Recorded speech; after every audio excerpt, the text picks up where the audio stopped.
In the quiet village of Verelith, where the moon glowed blue and the rivers whispered ancient lullabies, there lived a girl named Lysara. She was the daughter of a once respected scribe, a man broken by greed and bitterness. Her mother died. Her father remarried a woman with cold eyes and cruel hands. The stepmother treated Lysara not as kin, but as filth, feeding her scraps, making her sleep beside the hearth like a dog, cursing her for every speck of dust. One night, with the sting of her stepmother's lash still fresh on her back, Lysara ran. She did not make it far. In the forest beyond the hills, she was captured by the royal patrol slavers in noble clothes, taking runaways for the palace's endless labor. Her pleas meant nothing.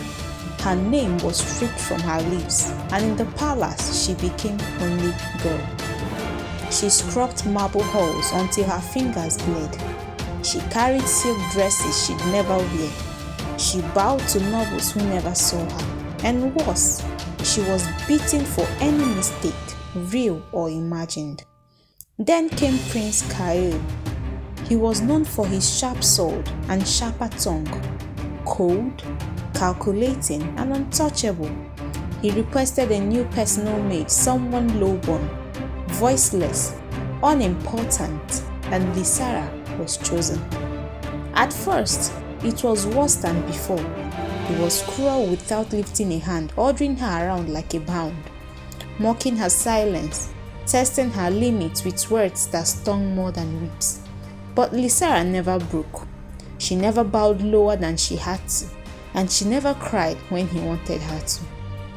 And that confused him. One night, she found him staring at her hands, the same hands he'd seen bandaged a dozen times. The same hands that still served him tea with trembling grace.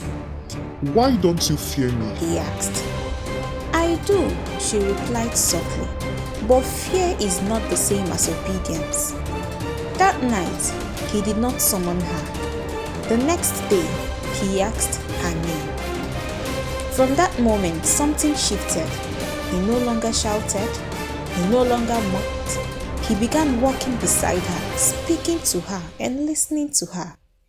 Days turned into weeks. Rumors bloomed in the halls like poison roses. A prince watching a maid with longing eyes. A servant daring to smile in the presence of a crown. Then came the festival of lights. The prince did the unthinkable. He walked to her before the crowd, before nobles and lords and the cold queen herself, and took her hand. "I am no longer content to be served by you, Lysara," he said. "I would be yours instead." Gasps, rage, silence.